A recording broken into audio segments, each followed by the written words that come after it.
Hello, everyone, and welcome to Talking Hypnosis. If you were on the call earlier, I apologize. Something went wrong with the software, but here we're back now. So let me just remind you all, I'm hypnotist Jim Kellner, and my goal is to educate, motivate, and even inspire you to get out there and shine. Because I refuse to live in a world of scarcity. I believe a rising tide lifts all boats, and the more hypnotists that we have out there, the more opportunities we will create. Today I'm joined by James Szeles. He's a stage hypnotist. He's been one for over 40 years. He's also a friend of mine, truly a righteous dude. Hey, James. Hey, Jim. Good to see you, bud. Good to see you. Please check out his website, Szeles.com. He's also teaching at HypnoThoughts Live this year in August. And it looks like that's on Friday at 4:30. James, what are you going to be talking about at that class, that training? Stage hypnosis in the Me Too era. Ooh, that's great especially topic. Yeah. Say that again? Especially when, campus colleges are very politically correct. Very much so. Yeah. California passed a law that if you run a talent agency, you've got to run a sensitivity program for all your entertainers. Wow. And if you don't, you can get fined. Oh my goodness! Special wow. sensitivity training, yeah. Brave So new it's world. good. Yeah, it's good to keep abreast of these things, and that's that's one of the things that I really like are the people that evolve and adapt. Because there are people out there that complain about, hey, it used to be like this, it used to be like that, but you know what? The only constant, as they say, is change. So either adapt or die, right, James? That's right. So today we're going to be talking about a few things. We're going to talk about, I want to hear about James's his worst experience on stage. Maybe I'll even share mine. I've had so many. His best time on stage, some advice for newbies out there, and how he got his start. Before I do that, I do want to let you know, I've kind of come to conclude, I kind of believe that the master key to success is confidence. And I know there's a lot of you folks out there in my group, the Launch Your Hypnosis Career Now. A lot of you just don't have the confidence to get out there and do it. So I'm going to do this at noon next Thursday.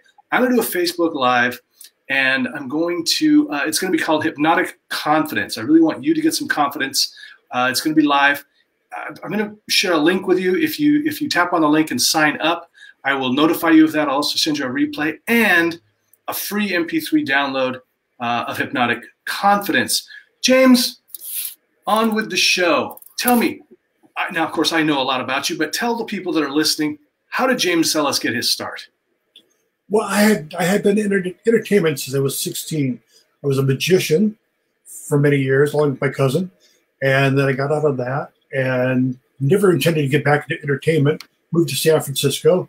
And they opened up Pier 39, and they were looking for a street performer to do the rainmaking machine.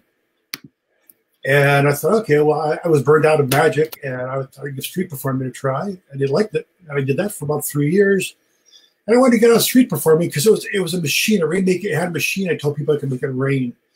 And in order to do the show, I had to have the machine and the sprinkler system. And so I knew that was a limited time. And I tried doing stand-up comedy. It didn't feel right. And I was at a buddy's house. I seen Pat Collins on Showtime. This is 1978. And Pat Collins is a hypnotist for people who don't know. She was a legend. She's passed away. And I thought, look her up, by the way, everybody. Go look her up. Yeah, it's really fascinating. I said, that's what I want to do. So the next day I bought a book on how to hypnotize people. And I got my buddy, I put him in a chair, and he went under. I thought, well, I've got to kill him for this. Yeah. And then I bought Arden McGill's Encyclopedia of Stage Hypnotism. I taught myself. Hold on. Sure. Hold on. Look at this. I got one of Orman's books right here.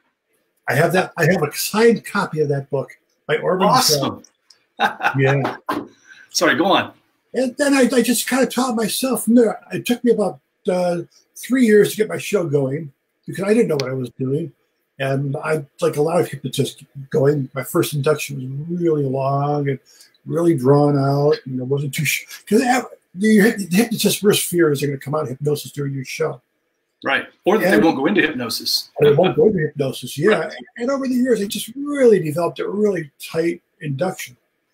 And I think the secret to my success is I'm a good hypnotist, but a great entertainer. Mm.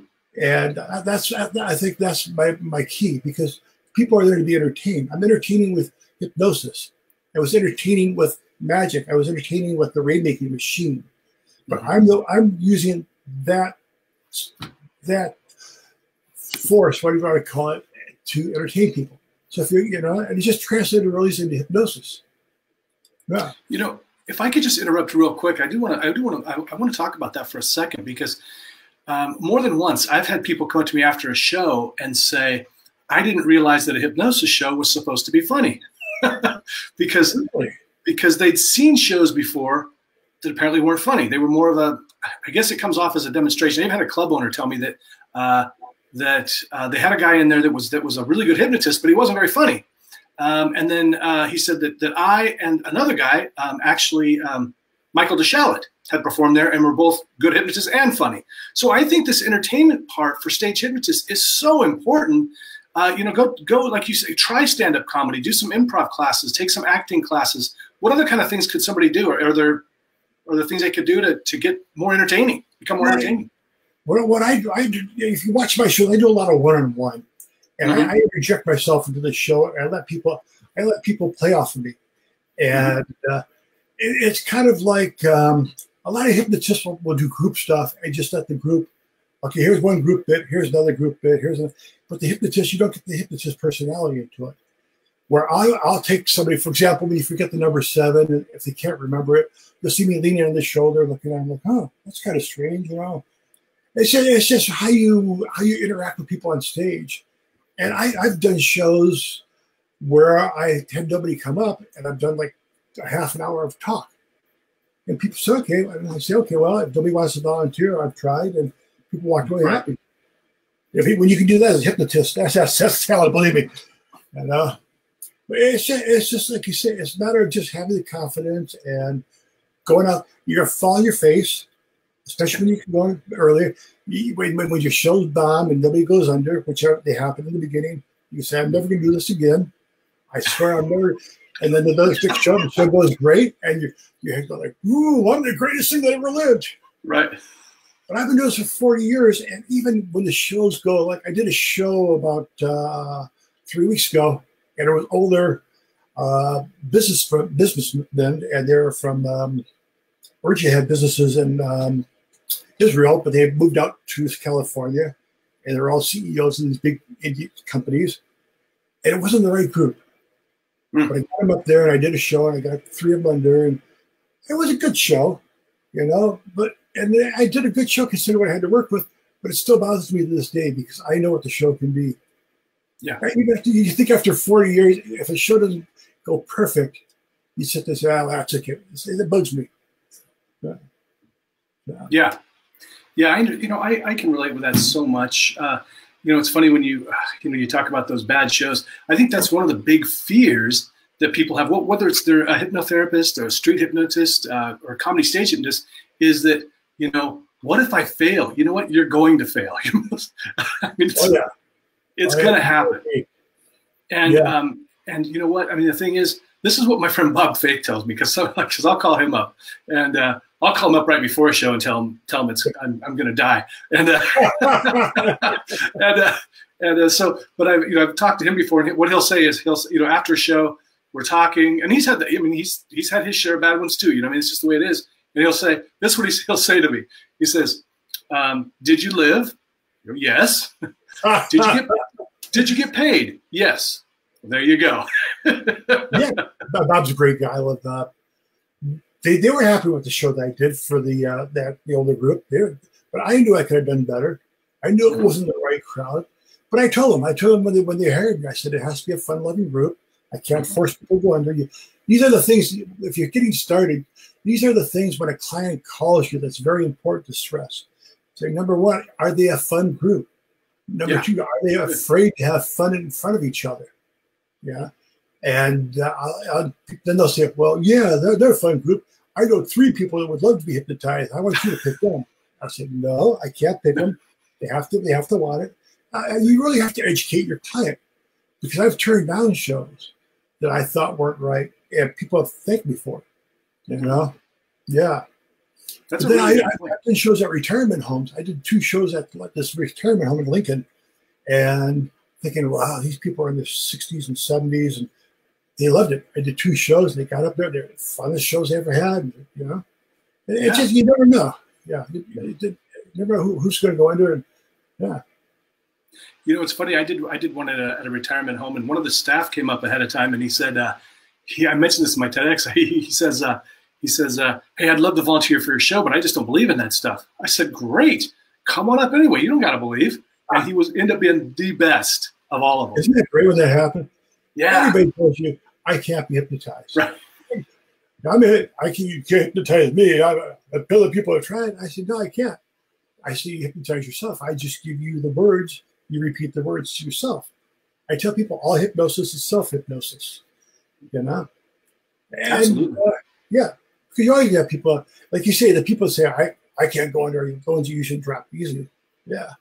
Exactly. It does seem that way, doesn't it? I mean, it's like there's a part of them that is afraid that they're going to get hypnotized, and that's why they say, I can't be hypnotized, and they're the best. But when I do my opening, I set my whole opening up as hypnosis is something worth trying. Yeah. My opening, it says it takes your concentration, imagination, and visualization. And I tell people, unless you're ready to really concentrate, don't come up. Mm-hmm. And once you get them on the chairs before I start the induction, I'll talk to the audience, but I'm really talking to people on stage, and I'll say hypnosis, in reality, hypnosis is a skill. And as a skill, it's going to require your concentration, your visualization, your imagination to go under. Some people have it, some people don't. A line straight off Orton McGill's book, by the way. And that sets up people on stage like, well, either I have what it takes or I don't. Mm-hmm. So that gets in front of the, I'm not going to let him do it till I better try this kind of while I'm stupid. You know? Right, exactly, yeah, exactly. Your whole setup is your whole idea behind your opening show, right up to your induction, is to sell hypnosis as something worth trying, to let them know that you're not going to be embarrassed or you're not going to be humiliated, and to let them know that it's fun. And the benefits of being up there, I'll tell them, you know, I'll do it as a joke. I'll say when the show's over, you'll have 8 hours of sleep. Every muscle of your body is very relaxed. It's the most pleasant, second most pleasant physical sensation you'll ever experience. And it gets a laugh, but it gets people thinking, you know? Right, right. You know, I think that is so important. And it's kind of funny because I used to actually think when I first started studying hypnosis, I kind of thought that was just some BS that we told people so that they would kind of convince themselves that they really did want to try it. You know, that you've got to be intelligent for the most part, or at least be able to focus and have some imagination. But it really is true, because I've tried to work with people that were brain damaged, literally brain damaged, and they don't have the same kind of effects that someone who can focus and can kind of imagine. And you know, I want to separate imagination from visualization, because people sometimes they say, well, I can't visualize a house, for instance. But you know, they have other modality, you know, other senses that can. Maybe they hear what a house is like, or maybe they feel that in their imagination. So don't sell yourself short if you can't visualize very well. Although I think that the people that can visualize better may be better at hypnosis. I don't know. That's just kind of what I've heard, as far as, at least for stage. Well, years ago when I shoot my first promo video, a friend of mine had a production company, and he set up a studio. We had some people come over, and my hairdresser. I had a hairdresser, the guy at the time, and he was a really good hypnotic subject, and he brought his mother, because he wasn't going to. He didn't think he could go under, and he thought my mom will go under, and it wound up he was amazing.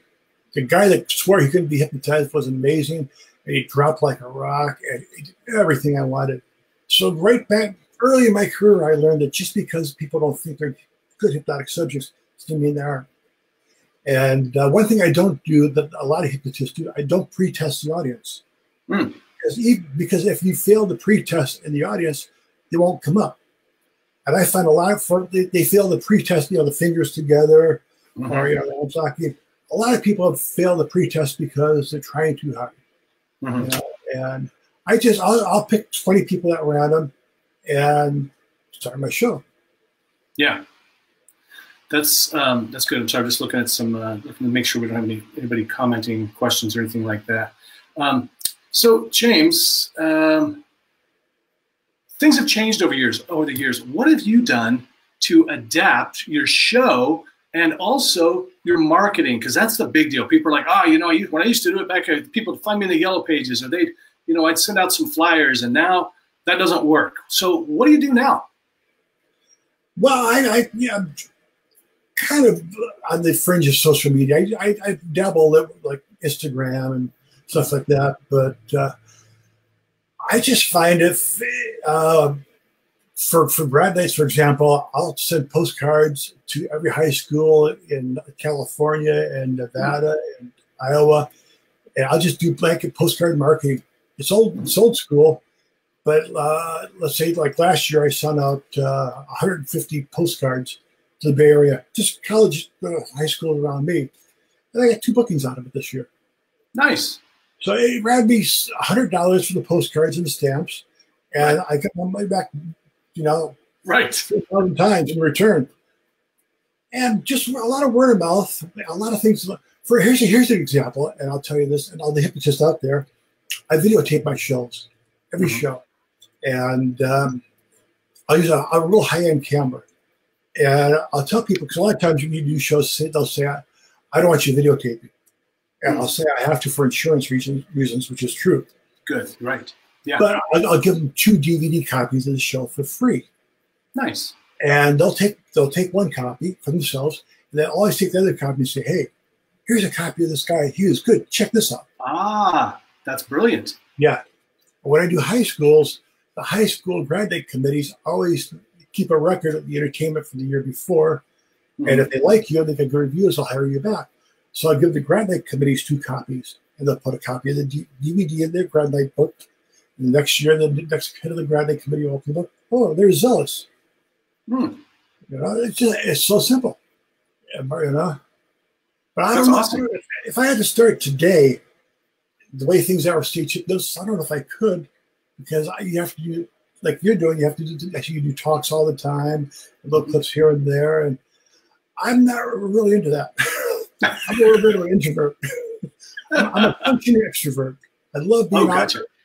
I love doing my shows. I love being around people.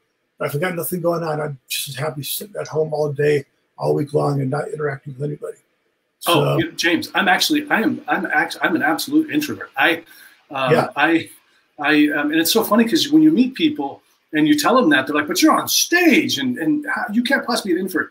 You know, it's much different going up on stage and then wanting to be around people all the time. You know, it's very, very different. So if you're an introvert out there, if you're shy, if you're an introvert, I was painfully shy, folks. I was painfully shy. Really. In fact, I'm, you know, in addition to and please don't get this confused. I'm doing the Hypnotic Confidence recording. I'm also doing one for self-esteem and confidence, and that's just general. So don't get those 2 confused. I'm going to start that off for tomorrow, because I'm going to do one for. But really, confidence is where it all came together. And so even if you're one of those folks that is like shy and scared and stuff, it doesn't mean you can't do it. You really can get out there and make a good living at it. In fact, if you meet a lot of actors and performers that are actually introverts. Oh, very much so. Very much. Yeah, you'd be surprised. You meet people. I've met a lot of celebrities, you know, over the years, and you meet them off stage or off camera. I met Joe Montana. I did a show that. Talk about one of the best shows I ever did. Joe Montana had me at his house for his daughter's 18th birthday, and I was just blown away, because that was when he had retired like 3 years ago. So he was my hero, and you would think somebody with Joe Montana's confidence would be very outgoing, and he would sit there on the couch and talk really all like this. And, really? Yeah, a very humble person. He came up to me after the show and said, "Oh, Jim, that was the most amazing thing I've ever seen." I'm like, "You're Joe friggin' Montana." But it was his daughter, you know, and that's the thing. There's a key with hypnosis, stage hypnosis. If you can get 1 or 2 people under, get those people doing the show, people love the show. Yeah, you know, that is so true. And you know, even if even when everything goes wrong, you know, there's still.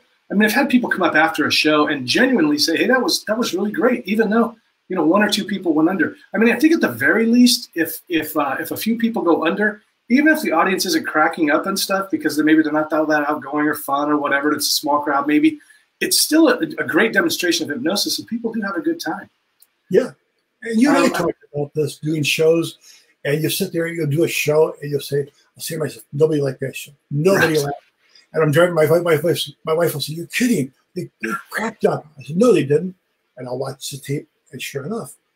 But when you're on stage, I'm so focused on what's going on, what I plan on doing next. Are people doing things safely, that I don't really hear the audience? I'm kind of in that zone of just concentrating so intently on what's going on stage, you know? Oh, I understand that completely. I understand that completely. I do want to let everybody know too, you know, if you're wanting to get started in this, like James said, you know, going out and doing talks, being really present on social media. I see a lot of people in this group, in the Launch Your Hypnosis Career Now group, that if I look at their personal page, I wouldn't know that they were a hypnotist. I would have no idea. I know I try to do, I mean, it may be too much, but I'm doing at least 4 or 5 times a week. I'm talking about hypnosis, whether it's something with me or an article or something, or even sharing another hypnotist's posting or something, because I want them to, when they think hypnotist, oh, that guy, you know, that's what I want. I want to be top of mind. I've seen your career grow quite a bit in the last year since I've known you, with the TED Talks and the talking to the kids. Oh yeah, I mean it's been amazing. And you know, and what's that? Mentioned, and you joined the talks at the New York. It was at New York. Yeah, HypnoBiz New York. Yeah, your second year this year. Yeah, I'll tell you, 3 of the 4 things that we just mentioned, I didn't even apply to. I mean, I was actually asked to do those, and so people don't ask me how to get a TED Talk. I don't know. I just got asked, and look, guys, it's not because I'm the best hypnotist in the world. Believe me, it's because I'm out there. Yeah, you're out there. People say, okay, here's a hypnotist. He's talking about this. Let's get him on TED Talks. You know? Absolutely. Yeah. And I'm going to get to a question from somebody that's watching right now. But so a couple more things that you could do to get some business. Postcards. I think that's great. It's old school, but you know what? It's going to surprise them. You know, they're going to be like, wow, I don't get these anymore. You know, you may be the only postcard that they get. So boom. All these entertainment agencies book you for these post-prom and grad nights. So all they do is they send these postcards out, and they'll blanket the whole country. And Jim Wan's famous for that. And Jim Wan will blanket all the high schools all across the country, and he'll get all the responses. He gets $1,500 a show. You'll find a hypnotist out for $800. Give me $100 in a hotel room. And I'll tell people, just do it yourself.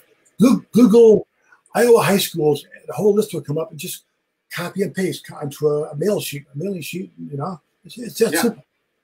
It is that simple. And you know what? You could probably go on Upwork or something like that and hire somebody at $20 an hour to do that for you. So there's that too. Yeah. In fact, I need to make a note to do that. Here's a couple of things though, and I want to get pretty serious about this, guys. If you're out there, you want to become a stage hypnotist. Look, I'm not the expert here. Believe me, I can just tell you what I've done. And these are things that I think that you could do to be successful. So number 1, become an entertainer. If you're not already an entertainer, like James was an entertainer before that. He was a magician. You know, he was doing the rainmaking show. I was an actor. I was a stand-up comic before I did it. So get some experience. And I know everybody that I tell this to, they go, oh, I'm comfortable up on stage. Guys, look, talk to any professional. They'll tell you can't be on stage too much. Really. Would you agree? Yeah. We know you've got to be on stage hundreds of times before you become really comfortable, thousands of times before you can master the stage. So go take an improv class. Go to a comedy open mic. Fail, bomb. It'll be awful, but you'll live. Take acting classes, and then once you've done that and you've got some training with stage hypnosis, then start offering your services to charities. You could call up the veterans, the local veterans groups, your local church, those kind of things, and offer to do a fundraiser for them. But now definitely, I do want to tell you, just like I tell my hypnotherapy people, do not say you're going to do a free show. Tell them, because free has no value. Tell them that you're willing to do one because you support their cause. I really love to help veterans. I want to do something to help you. Now, do you want to charge a little bit? Maybe you do, maybe you don't. At first, maybe you're not comfortable, but you might say, look, I just want 20% of the take. Whatever you make, give me 20% for my, for my gas. You know what I mean? or something like that. That's what I would do if I were going to start over and do this again. I did one. My family had picnics. I did shows at picnics. When people had parties at their house, I did shows at their parties to get the experience under my belt.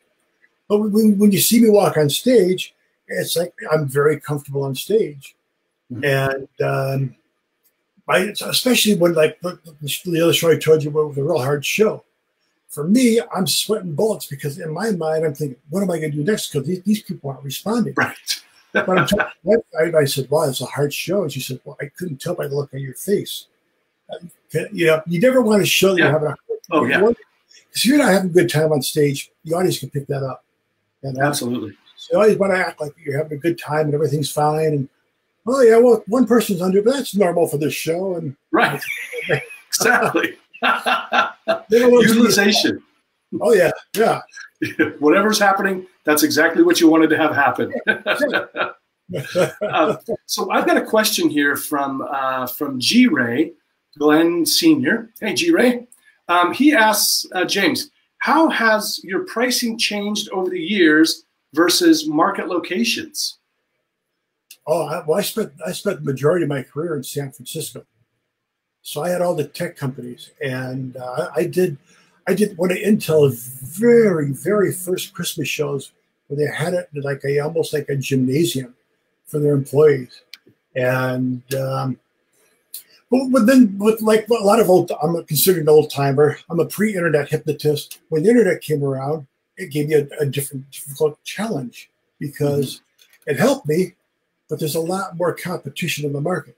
Initially, my first decade on the internet, because I was one of the early people on there, was making all kinds of money. But after the first 10 years, when competition got better or more intense, I had to work a little bit harder. And that's the key. If somebody calls me up and says, well, I'm thinking of booking Jim Kellner, why should I book Jim Szeles? I have to say, because this, and this. Yeah. You know, you have to point out what makes you different. Right. You know? Yeah.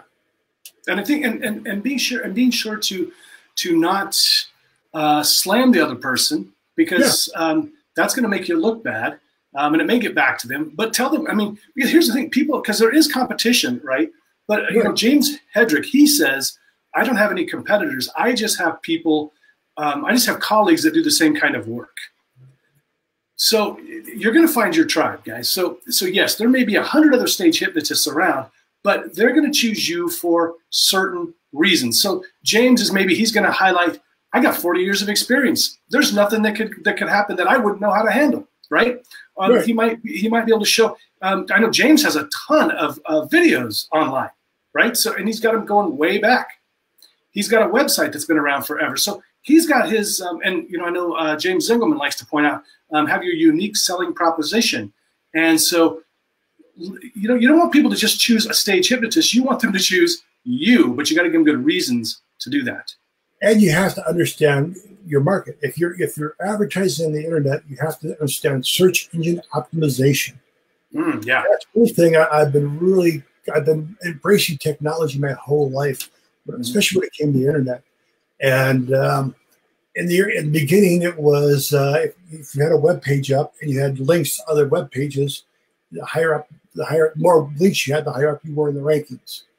And so I had 5 pages. If you go to Wayback Machine, put Szeles.com, I had 5 pages of 50 to 100 links on different subjects on my page, on my main, as an offshoot on my main page. And meta tags were really big back in the day.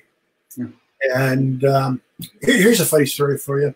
My original website was slipnet.com/Szeles HTML.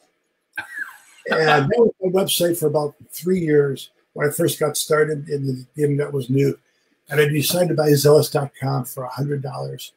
People go, $100? You can get a website at AOL for free. Because American Online was big. Oh, right. You new kids, American Online was the internet for our generation. Oh, yeah. And, I remember.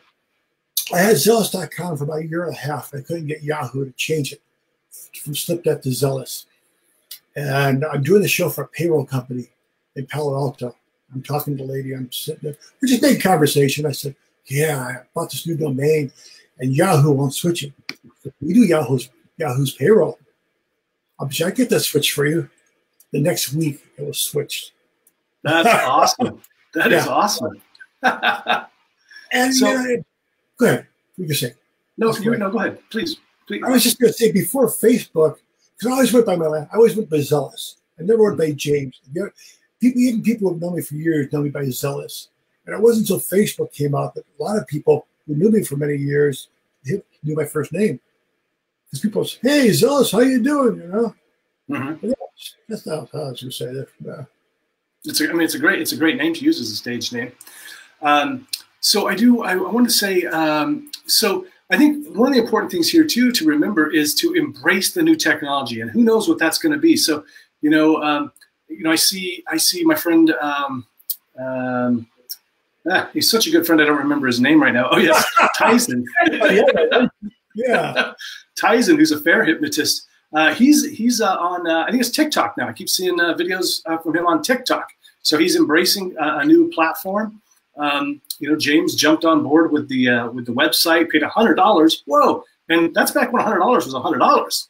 Yeah. So before YouTube, you had to host your own videos on your own hosting site, and I would spend a fortune buying web space, and I would put video clips up of every show I did. And every week, people would come back to my website, because the more clicks you had back then, the higher you were.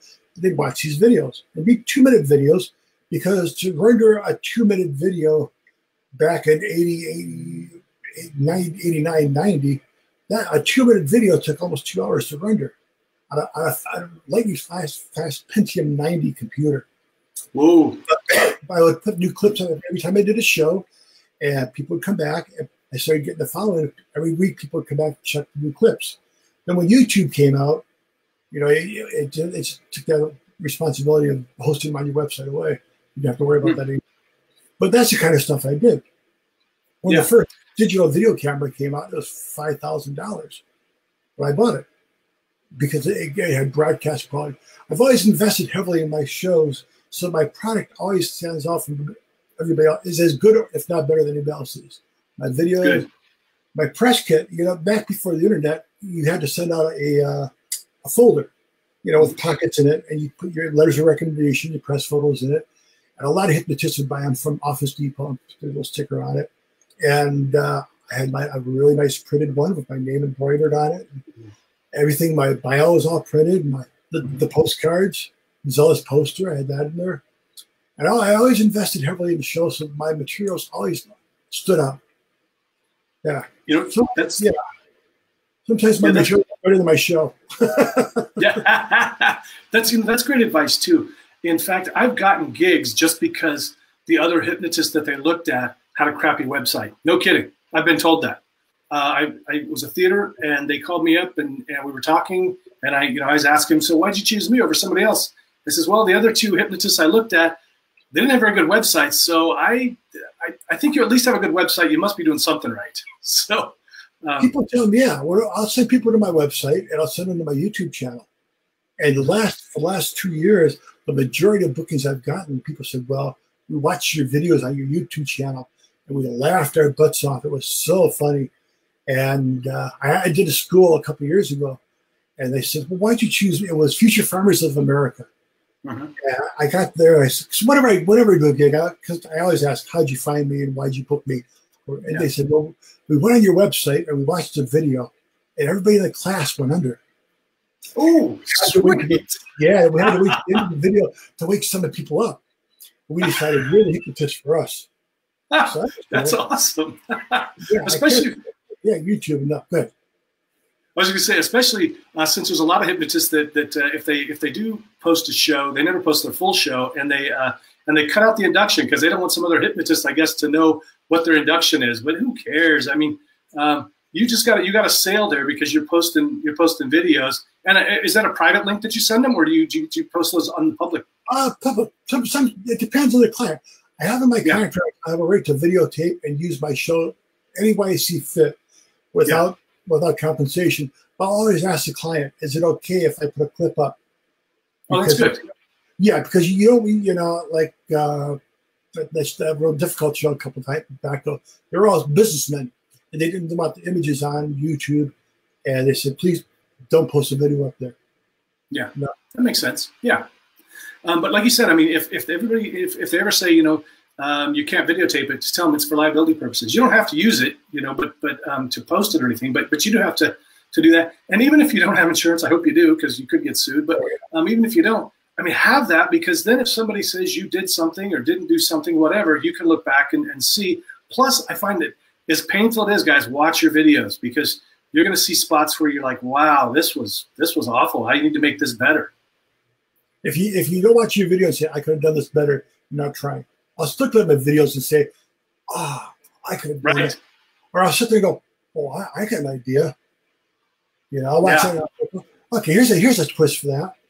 Like the back, you're the old one where the back of your pants are missing.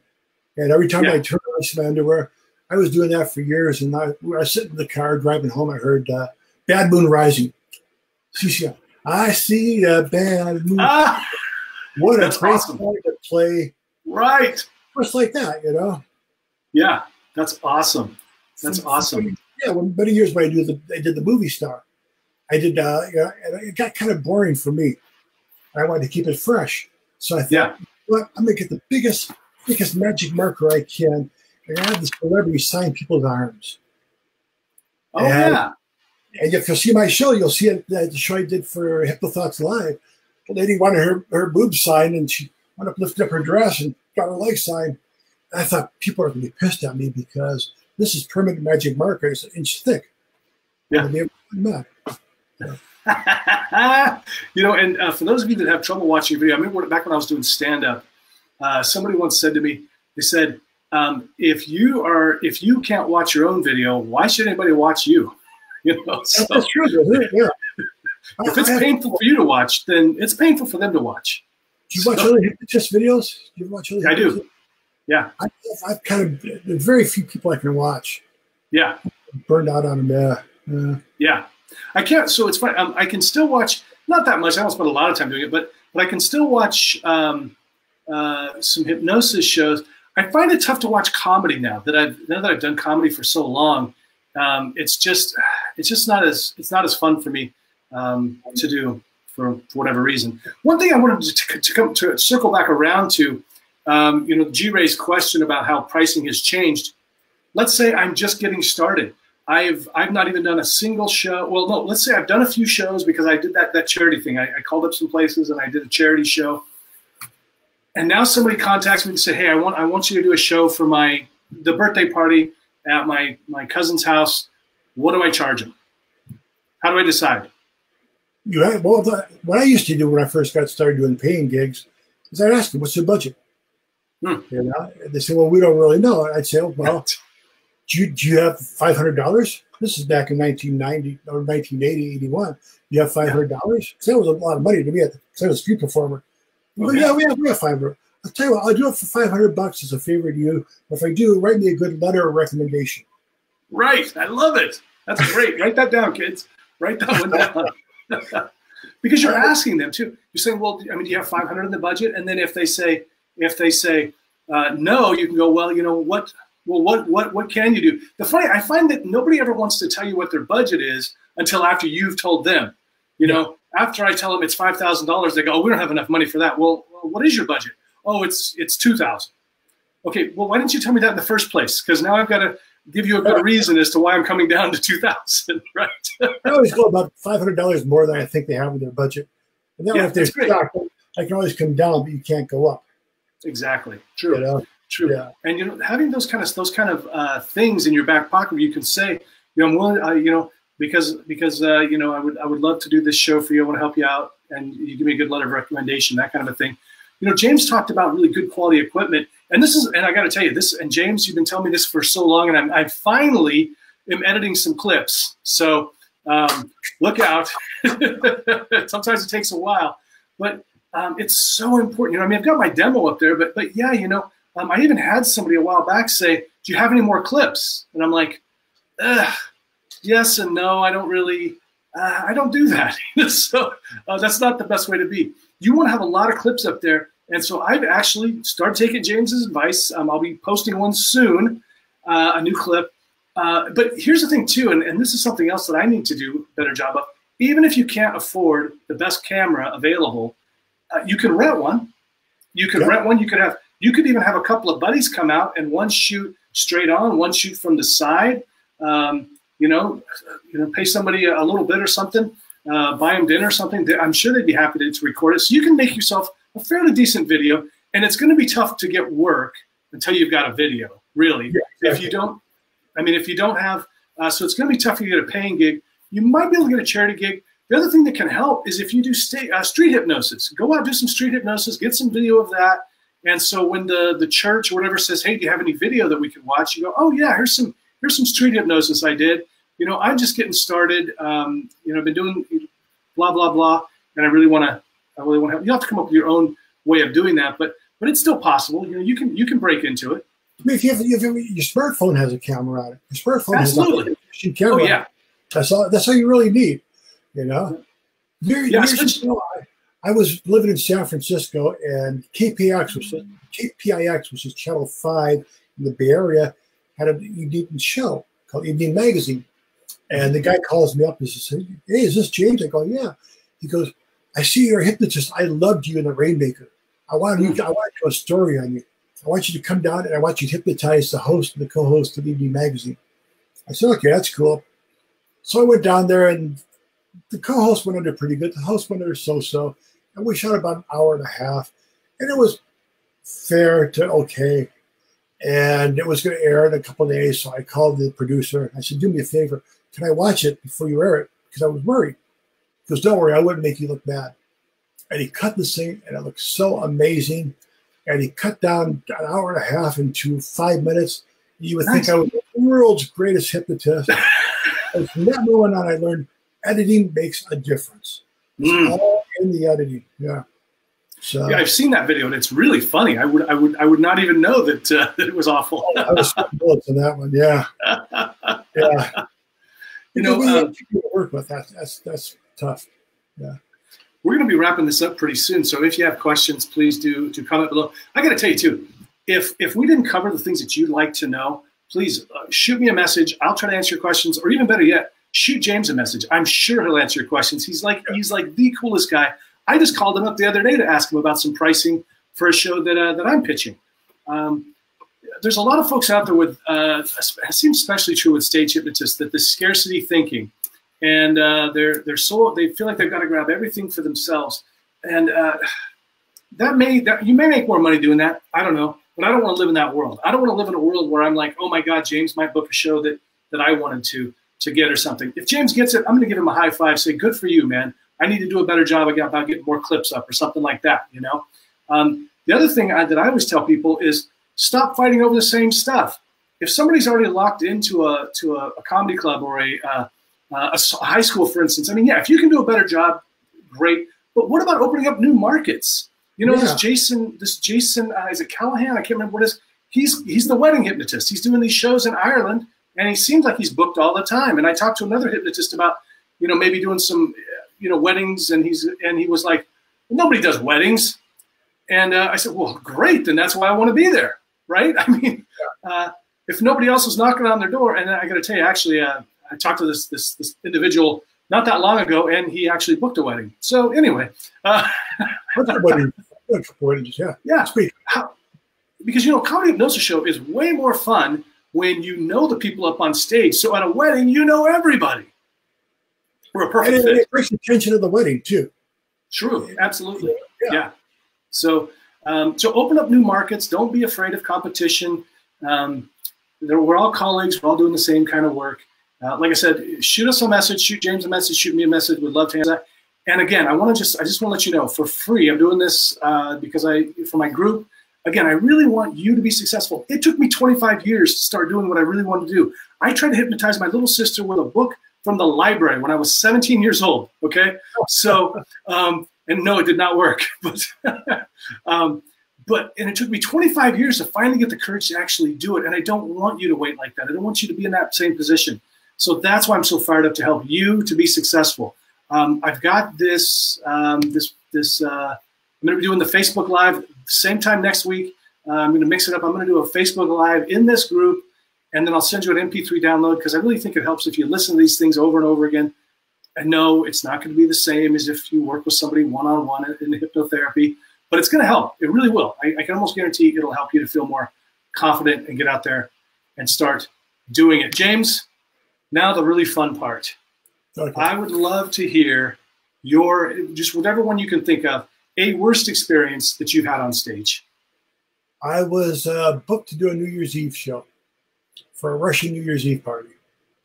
And I show up, and my wife and I both show up, and we show up about a couple hours early, and they're setting the tables up. And I see bottles of vodka and cognac and whiskey. Oh. And I think, okay, I'm in trouble. So the guy that hired me comes up to me and says, "Hey, James, I want you to meet your interpreter." He didn't speak English, but only Russian. We're drinking all night, and 15 minutes after midnight, they decided to put me on stage. Oh, boy. These people are just drunk on the butt, and they're on stage and just sitting in the chairs, and they're laughing and pushing each other over. And I tried doing an induction, and of course, you know, nothing's happening. And I kill about 25 minutes on stage, and finally I wrap it up, and I just said to my wife, "Start the car." That was the absolute worst, because you know you're just waiting to go on, and you know it's going to bomb because they're drunk. You've got to sit there and collect the check. That would probably, yeah, that'd probably be the worst. One of them, anyhow.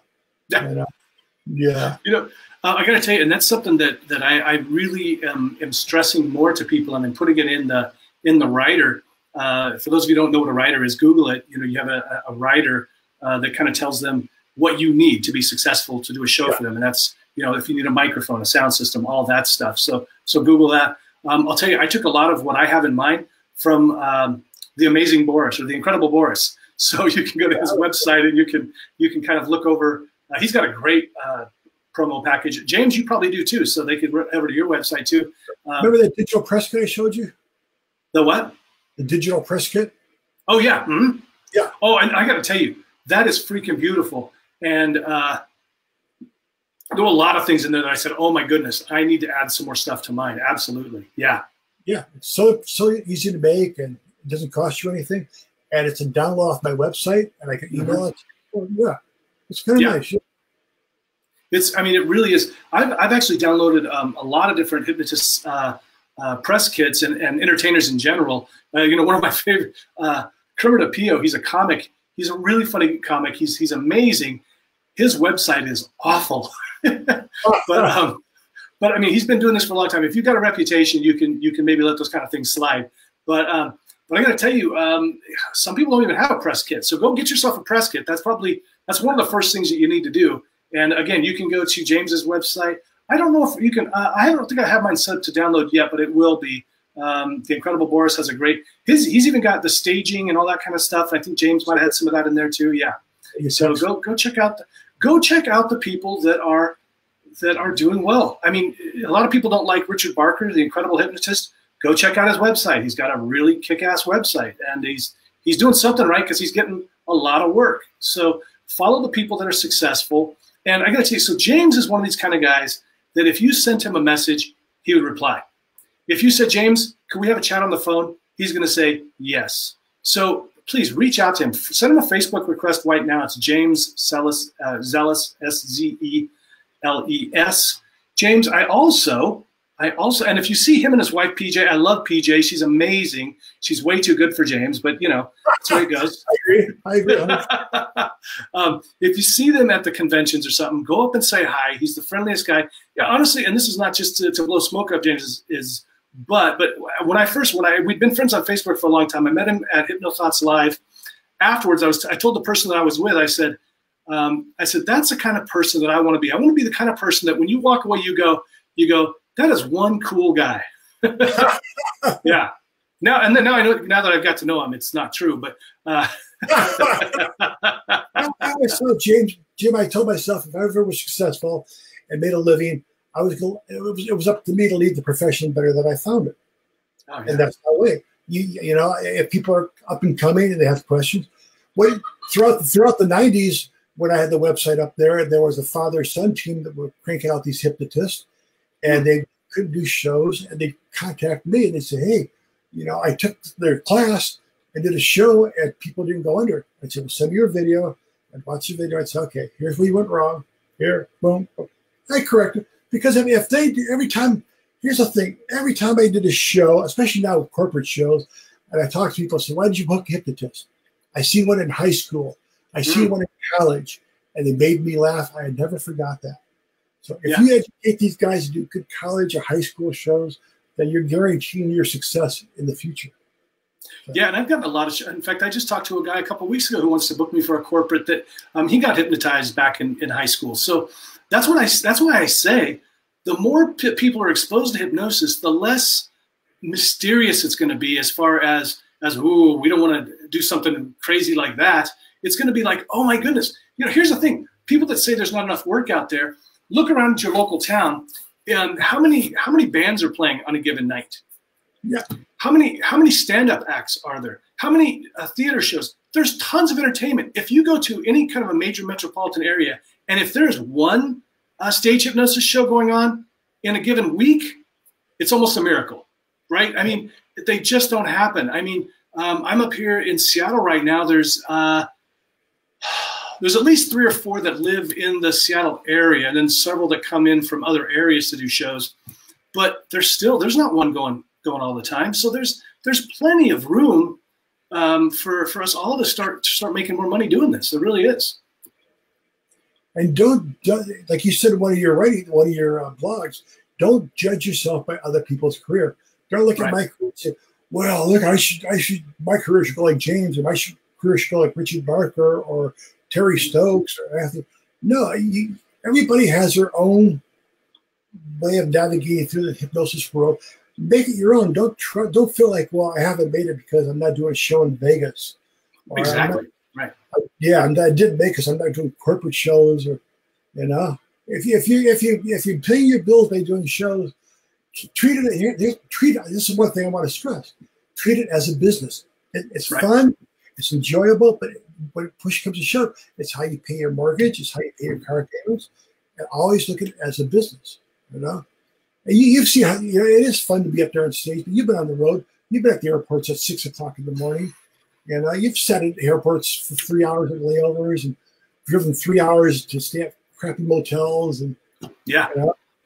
So it's just, you know, it's a business, and keep track of how much you're spending, and keep, you know, and just really work on improving. You should always.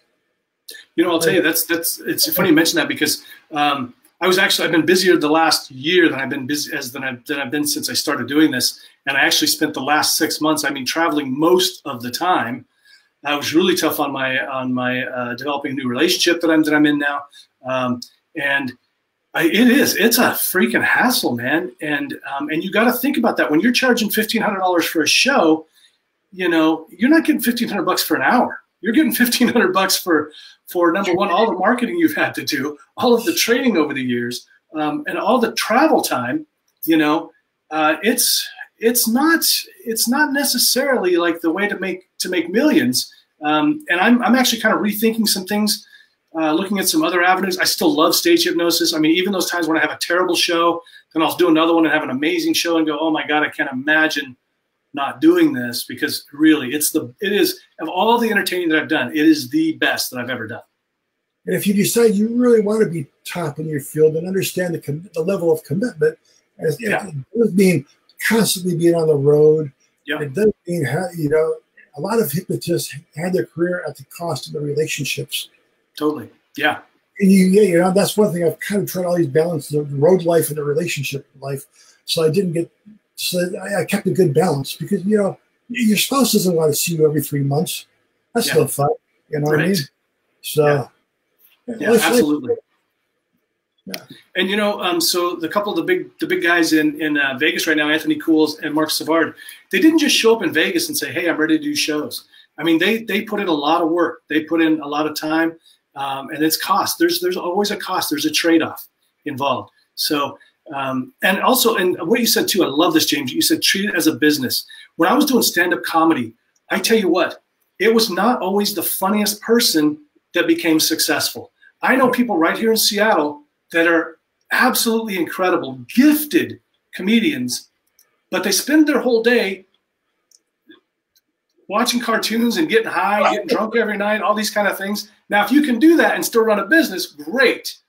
But if you can't, then know that. Treat it like a business, and get some business training. If you don't have it, talk to the pros. You know, so many people, when they go to these conventions, what they do is they take they want to learn the new technique. They're the technique junkies. Oh, if I just had that one technique, I could be a better hypnotherapist, or I could be a better stage hypnotist. And it's a stage hypnotist. You take training from 10 different people. Oh, yeah. If I only took this one more, this guy knows something that doesn't. You know, what you do is you find an induction. Doesn't matter if it's instant or progressive. Just find something that works for you all the time and just run with it. You know, well, once you get your induction done, the rest is easy. You know? Yeah, I do the element induction. That's what I do. You can look it up on the internet. You can find it in his book, Hypnotherapy. I mean, you can. It's the easiest induction to do. It's just a bunch of steps that you follow, and it works. It's damn near foolproof. It just never fails. Oh wait. Oh, here's a great comment from Facebook. Oh, I'm just now seeing these. Oh, shoot. I'm sorry, everybody who had these other comments here. Shoot. Okay. Do you have a few more minutes, James? Yeah, go for it. Okay, great. I'm sorry. I want to keep this to, well, first I was thinking half an hour, and then an hour, but we'll see, because we got some questions here, and I love this. The hypnotist never fails. The audience just wasn't in the right frame of mind that night. Tomorrow night is a new night. You know, so I hear that same thing with in comedy. You know, we always blame the audience. I'll be honest. Sometimes it was me. It really was. So whatever. But everybody has their own. My show's really constant. My show's really constant. My show, no matter how many times you do it, will always get people laughing. So if I hit it where they don't laugh, it really isn't my fault. And that's because the show's the one constant throughout my career. And sometimes you run into crowds that aren't ready for a hypnosis show, especially if you're there at an event where they're just part of the entertainment. And there's the worst competition for hypnosis shows is an open bar. Oh, yeah. You know? Oh, yeah. But yeah, you know, you just look at your show. My show's one constant, and my show's funny. And if this show didn't go over, then it wasn't the right group. You know? I will say too, because I just did a show recently back in December where it wasn't quite as bad as your Russian hard liquor and interpreter story, but when I showed up at 9. They were already drunk, and I wasn't even supposed to go on until like 10 or something like this. And everybody there was drunk, and it was in the location was awful. They didn't have the right. Even though I told them, I gave them, you know, and so people will say, well, if you have a good writer, then you don't have to worry about these things. Bull crap. You can send them the information, and they still don't read it. They don't remember. I send a follow-up email that says, hey, these are the things that we need to have a successful show. It still doesn't happen sometimes. So. And it was awful. And funny enough, I had brought 2 hypnotists with me that are aspiring stage hypnotists. So hooray! It was great though, because one of them actually said afterwards, he said, you know what? It was awful. It was. But the great thing is I saw that you had the show. People couldn't tell that you were dying up there, that you were, you know, sweating bullets, and you lived through it, you know? So, and yes, I still got paid. It was an awful experience, and I definitely will stress the fact that please have me come in early enough that people won't be drunk yet, because it's hard to do a drunk show. But here's the thing. So what I would say to that though is, so in that situation, I'll give you this for an instance. For instance, in that situation, what could I have done to be more successful? Maybe nothing. But I do look at it, and some of the things is I now bring my sound system every time, because the sound system I was told was a great sound system. It sucked, and it was on the opposite side. They literally had me up in front of the bar, and they were taking drink orders while I was on stage. So imagine that, folks. You're trying to do a show, and somebody's coming up and go, "Yeah, can I get a gin and tonic?" So right up next to you. So things like that. So I should have brought my own sound system. You know, I should have made sure to make it clear that they need actual chairs, not stools, to sit on. And see, things like this that I didn't stress enough, And so I think that there's sometimes at least take a look at. Don't always blame the audience. Say the audience sucked, yes, but what could I have done to make it better? That's what I would say. James, what do you think works best? Short clips of 5 to 12 minutes long, or a full 60-minute show? Well, I think both are important. I like to have a couple full shows on my YouTube channel so I can say to people, if you want to see the full show, here it is. But clips are the best to promote your show because generally speaking, nobody wants to sit through an hour of the induction and the picking the people up and getting them under. And I used to do single clip. What I did on my YouTube channel, I used to do single clips, like 4 single clips. Now I just splice it all, like 4 clips into one big one. You just have the whole thing in one you know, cool. Like the best of the show. And like, I try to keep it under 10 minutes. I try to actually keep it under 8 minutes, which is something I've just recently got good at because I used to put 18-minute promo clips in my shows up there. And, you know, so yeah, short clips and trim away the fat as much as you can. So it's like, okay, when you start watching the clip, it's on the count of 5, open your eyes, boom, they do what they do.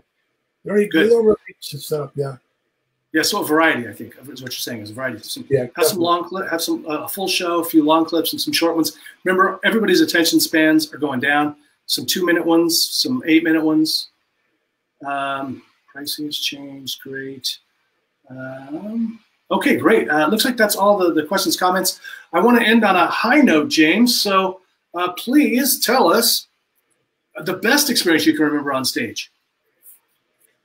Oh, I did the West Virginia State Fair for the 2nd year. The first year I did the fair, they put me in a small tent, and by the 3rd day, it was a 9-day fair. By the 3rd day, people were packing the tent to see the show, and I was getting repeat people. And it was 2000, the West Virginia State Fair, and they come back the next year. I was the most requested act. So I go back the next year, and they gave me the main stage, and I'm just the main stage. By the last show, I'm packed in. The whole crowd's packed. I outdrew Jeff Foxworthy, and I had 20 people on stage, and they were all perfect subjects. And the show was one of those flawless shows, and it was just such a great way to end the fair. And it was a funny show because I did this bit where I asked the lady if their boyfriend's in the audience, and I'll have the boyfriend give her a kiss, and I'll snap my fingers, and they'll be her. That won't be her boyfriend, and she's really upset. So I said, okay, this lady in the count of 5, her boyfriend out in the audience. And this guy runs up on stage. Yeah, I am. So on the count of 5, you're gonna kiss your boyfriend or her husband. She was looking. He goes, neither. I just come up here and get a kiss from her. Yeah, you know, I think get out of stage.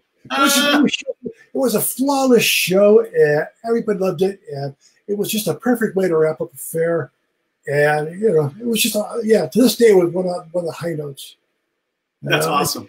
Yeah, that's awesome.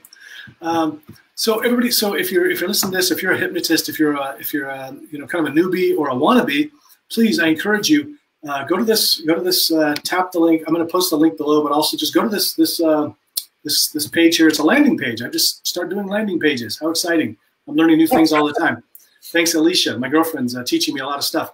But go to this website because I want you to have the confidence. Because once you have the confidence, everything else is going to fall into place. So I want to help you out. I'm going to do a Facebook Live right here in the Launch Your Hypnosis Career Now group. I'm going to do that a week from today. That's next Thursday at noon. But if you can't watch it, or if you're watching this in 2020 or 21, 22, who knows? You can still get the replay. Just tap the link or go to this link here. It's JimKellner.Info/Hypnotic Confidence. You'll get the replay of the video and an MP3 download. I want you to be successful because I want us all to be successful. James, any last bits of advice? Just my best is make sure that you take control. There's a fine art between taking control of the room and keeping the client happy. And if you learn how to take control of the room so it's quiet and you got the time to do the induction, and you know you manage to do a great show and the client's happy, that's how you do it. Don't be afraid to say to the client, you know, I'm going to do my induction. It takes 8 minutes. They're going to have to stop serving. They're going to have to stop. If you're going to do a corporate, I tell them, stop picking up the dishes, stop serving drinks, For 8 minutes, everything comes to a stop. Mm-hmm. If you give me that 8 minutes, you'll have the best show of your life. And that's just it. Always, no matter where you're at, always take control of the room and do it in a way that you do it politely, firmly, and you leave the client happy. That's my closing words to everybody. My words of wisdom from 40 years on the road. I love it. James, thank you so much for your time. Thank you so much, everybody who's listened today. I'm hypnotist Jim Kellner. This is hypnotist James Szeles. And I really appreciate you watching. If you like this, please give it a like, comment, share. Take care, be well, be awesome. And remember, your success is my success.